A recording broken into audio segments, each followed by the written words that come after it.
So hello and welcome back to another video. তো finally Shakib খানের upcoming ছবি বরবাদ সেটা একদমই পুরোপুরি আনকাট রিলিজ হচ্ছে। এটাই কিন্তু লেটেস্ট আপডেটস। বলে রাখি যে বিগত ২-৩ দিন ধরে বিশাল সেন্সর বোর্ড এবং সাকিব মানে বরবাদের মেকার্স বরবাদের অডিয়েন্স নিয়ে প্রচন্ড পরিমাণে একটা তোড়জোড় একটা মানে আমরা ক্ল্যাশ হতে দেখেছিলাম। যেটা হয়েছিল আর কি, সেটা হচ্ছে যে সেন্সর বোর্ডের তরফ থেকে ১২ মিনিটের দৃশ্য বাদ দেওয়ার কথা কিন্তু বরবাদের টিমকে জানানো হয় এবং বরবাদের যারা মেকার্স আছে তারা বলে যে তোমরা একটা পার্টিকুলার ন্যারেটিভ একটা সার্টিফাইড এই ছবিটাকে তোমরা সেট আপ করতে পারো যে এই এজ রেস্ট্রিকশনের মধ্যে এই ছবিগুলো দেখতে যেতে পারবে। বাট তোমরা আমাদের বানানো একটা পুরোপুরি একটা সিনেমা যেখানে ১২ মিনিটের একটা দৃশ্য, সেইটাকে কি করে তোমরা কাট করে বাদ দিয়ে দিতে পারো? এটা মেকার্সদের তরফ থেকে এই জিনিসটা দাবি করা হয়। তারপরে অডিয়েন্সরা, যারা বরবাদের হার্ডকোর ফ্যান্স আছে, তারা এই বিষয়টাকে নিয়ে পুরোপুরি প্রোটেস্ট করে। মানে ফ্যান্স হলে এরকম লয়াল ফ্যান্স থাকা দরকার, যেটা মেগাস্টার শাকিব খানের আছে।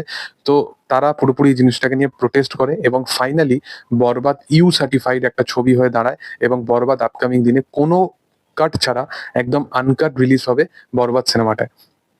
এবার যেহেতু আমি কেন বরবাদ অন্তরাত্মা এই দুটো বিষয় নিয়ে বলছি, যেহেতু বরবাদ একটা ইউ সার্টিফাইড ছবি, সেখানে কিছু কিছু এমন ডিস্ট্রিবিউটরও আছে যারা কিন্তু শুধু ফ্যামিলি ওরিয়েন্টেড ব্যাপারটাকে নিয়ে আসে। কারণ অনেক বাচ্চা আছে যারা একটা বলতে পারো যে সিনেমা দেখা প্রেফার করে ঈদের সময়। তো তারা কিন্তু অন্তরাত্মা দেখতে চলে যেতে পারে, তারা কোথাও গিয়ে বরবাদের ওই অডিয়েন্সটা তারা হলো না। তো এই ইম্প্যাক্টটা কতটা পড়বে আমি জানি না, বাট কারণ বাংলাদেশে কবে এরকম ইউ সার্টিফাইড সিনেমা হয়েছে সেটা আমার খেয়াল নেই, হয়তো সুড়ঙ্গর সময় হয়েছিল। বাট সুড়ঙ্গর যে আফরান নিশোর যে অডিয়েন্স এবং শাকিব খানের অডিয়েন্স, দুটোর মধ্যে আকাশ পাতাল তফাৎ আছে। মানে শাকিব খানকে ৩ জেনারেশনের মানুষরাই তার ফ্যান্স, তাকে ৩ জেনারেশনের মানুষরাই তাকে চেনে। তো সেই দুটোর বিষয়ের মধ্যে অনেকটাই আকাশ পাতাল তফাৎ আছে। তো সেখানে কোথাও গিয়ে হয়তো শাকিব খানের আরেকটা যেটা ছবি অন্তরাত্মা, সেইটা কোথাও গিয়ে এই বিষয়ে কিন্তু বাজি না মেরে যায়। তবে আমার মনে হয় বাজি মারলেও বরবাদ লেভেলে হবে না, কারণ বরবাদ নিয়ে যেরকম উন্মাদনা অডিয়েন্সের মধ্যে, যেরকম তারা সাপোর্ট দেখালো এই ছবিটাকে নিয়ে, সেটা মানে একদম আনরিয়েল ক্রেজ। মানে শাকিব খানের যে ক্রেজটা সেটা সত্যি আনরিয়েল ক্রেজ।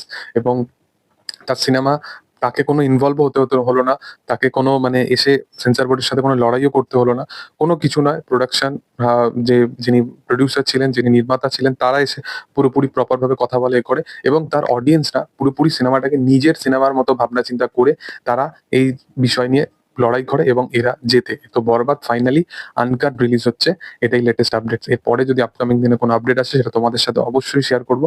আর ভিডিও যদি ভালো লেগে থাকে তাহলে অবশ্যই তোমরা চ্যানেলে নতুন থাকলে অবশ্যই চ্যানেলটাকে সাবস্ক্রাইব করে